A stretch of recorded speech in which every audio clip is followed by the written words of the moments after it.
Hello and welcome to the Ricky Gervais Show with me, Ricky Gervais, Stephen Merchant. Hello. And the little round-headed buffoon that is Karl Pilkington. All right.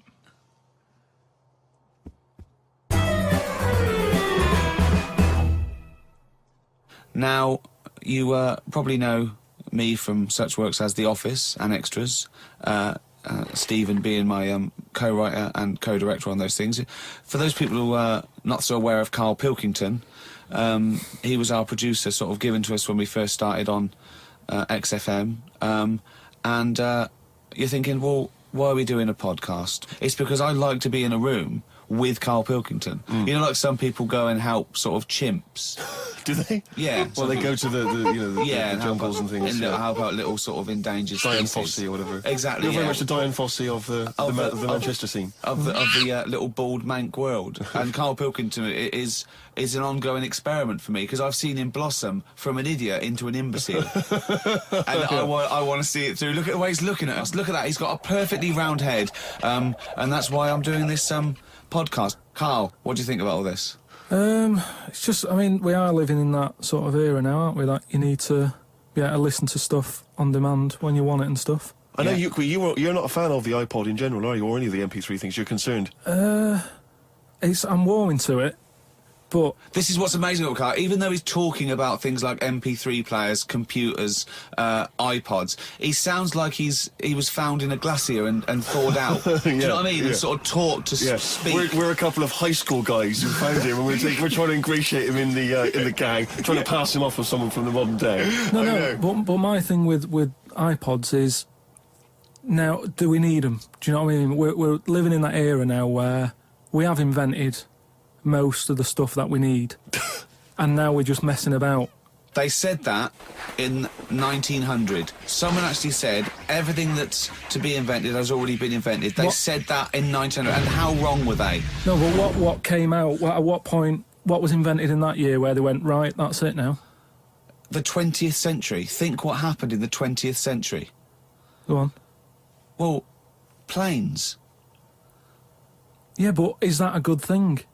Planes and that. Do you need a plane, really? Wouldn't it have been better if we all stuck where we should be instead of travelling about? War. Well, look, war's happening, isn't it? Because everyone's saying, well, now we can fly, we'll go over there. So there were no wars prior to the invention of the aeroplane? Not like there is today. Right. But what I'm saying is, the world's got smaller on it. Everyone's saying that, right? Yeah. You know, the way I was saying to you the other day, you know, we now go to places where we shouldn't go. People go on holiday to places where you've got to have an injection before you go there. Yeah. Forget it then. That's a warning. Don't go there. I'm with you on that. I don't want to enter a country where I have to have an injection to stop me from dying while I'm in that country. Right, I totally agree with you on that. So what happened is, they invented the plane, and it's like, oh, let's go on holiday, and then they go, oh, they die now. Oh, well, you've got to invent something. Let's invent an injection. And then it's like, right, well, what else do we need to go to that place? There's a lot of faffing. So what I'm saying is... Is that a place? A lot of faffing? What I'm saying is, you know, Steve's travelled more than I have. You've been to, like, dangerous places. I've been to places where you need injections, yeah. Yeah, but why? Because it's fascinating, isn't it? You know, do you not believe in that idea of travel broadens the mind? You know, it makes you experience other ways of life, other ways of thinking. It just enriches you as a human being. That's the whole reason people go travelling. But since the invention of the telly, you don't have to go that far to see it. You're absolutely right. So there you go then. The telly was the 20th century, wasn't it? Yeah, it's pretty good. So where would you stop then? You'd stop making stuff now? Stop inventing stuff right now? If we're going to invent something, right, forget, like, the traditional way of people having kids, right? The way they, you know, have it away in that. You know, What do you mean? What do you mean? No, you know, like the way that, you know, we have kids and stuff.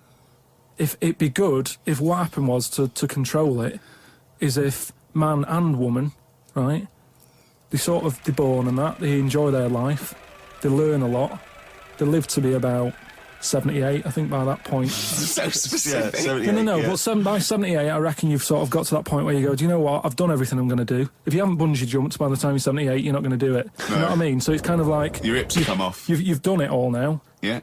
And then you die, right? So, say if everyone had that, they live to be 78. But then, just as you die, you have a little baby inside you, and as you die, your life carries on. Sorry. How is are this you- happening? Sorry, are you mental? No, but don't you I think... mean, what? I've never heard such drivel. You're saying that, but if Newton said it, you'd go, interesting. That's what annoys me. The point is, Carl, he never would. He'd never say it. That's the point. But if you never say it, I don't understand what you're talking about there. What? How was it? How is there a little baby in a 78-year-old? No, what I'm saying is it's like an apple, where the apple grows and it's got its little baby pips in it, and the apple goes and the seeds are planted and a new one's born. But that's what happens. But that is what reproduction is. Yeah, but I'm saying babies aren't being born left, right and centre. It's controlled so that as someone dies, someone's born. But Carl, stop. Whose responsibility is Look, this? if you don't want to do it, we won't do it. But I'm is it just supposed to be nature? Has nature got to develop humans so that we act that way? We live that way? Or is this a scientific experiment? He said to you then, he said, look, if you don't want to do it, we don't need to do it. Like, if you were up for it, we'll sort it out. We can do that. We'll have a wit round so we can do the research. I just think, at the end of the day, we've got to do something. And is anyone keeping an eye on this and looking at what we can do next to control the population thing? It does my head in that I've got to live in London for work and what have you, and there's loads of people here, and, forget going out on a Saturday night, it's too busy, and you can't move, and they keep...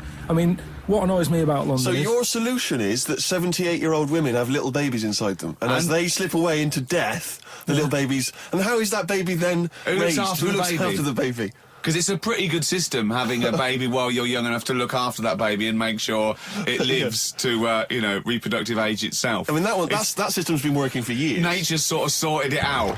Natural selection and evolution sort of makes that a good model. But wait a minute, nature. Pop that on hold, because Karl Pilkington's got an idea. Yeah. That's what it was, just an idea. Yeah, well, it was nonsense. But thank you for it. The worst I mean, it was the ramblings of someone you'd find by themselves in a hospital eating flies. This is the sort of thing you find when, if they find maybe a pamphlet or a booklet written by a psychopath. Someone, just before they went on a rampage and then turned the gun on themselves, they go through their possessions and they find a book and it's got weird drawings, women with knives in their face, and this kind of garbage. In fact, I saw a similar sort of theory written out on a wall, but it was written in shit. Exactly. Yeah. No, all I'm saying is, I think it's, when people die normally, everyone's fed up about it, aren't they, and a bit down.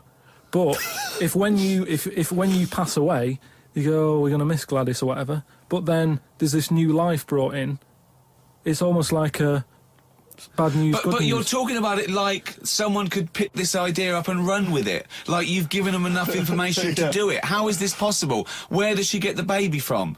Why does it grow? Why grow it in Gladys's belly? Why not have it in a drawer? But what I'm saying ready to go, just add water. I mean...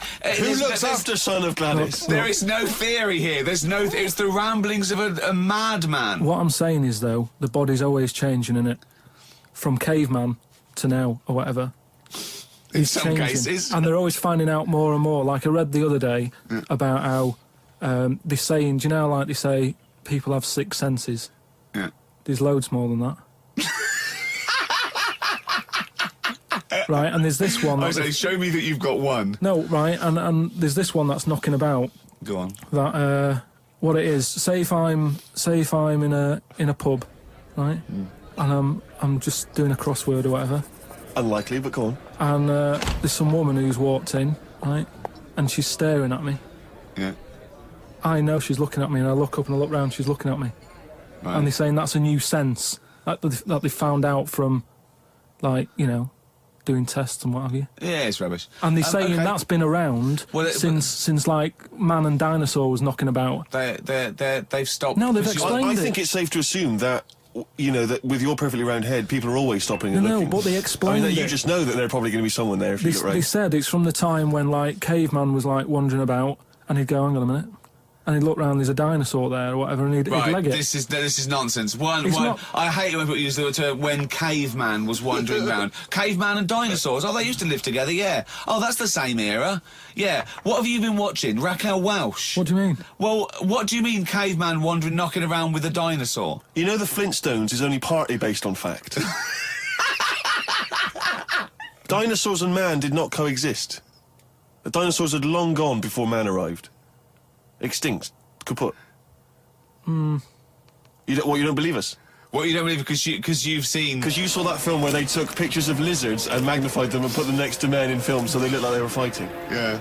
No, but why couldn't that have happened? What is the film with Raquel Welch? A Million Years BC. A Million Years BC or A something. Million Years BC. Brilliant. Yeah. Yeah. No, but She had a sort of woolly mammoth bikini. Fact. why wasn't the dinosaurs back then just like how we have dogs now, in a way? He's watching the Flintstones. He's watching the Flintstones. He's thinking of the Flintstones. Yeah. That's what he's when thinking. he puts out the saber-toothed tiger Yeah, and then yeah. died there And he when mixes his concrete in a pelican. Yeah. I just think that there must have been a crossover point. Why? Why did you say that? Why do you think there must have been? There a must crossover have point? been. Because if nothing was knocking about at any point, how did anything carry on? I know. Exactly. Why didn't Hitler meet Nero? It's weird, isn't it? There must have been a crossover. They must have met somewhere. They must have met at a party somewhere. They mixed in similar circles. Yeah. They must have bumped into... I can't believe it. I forget it. Oh.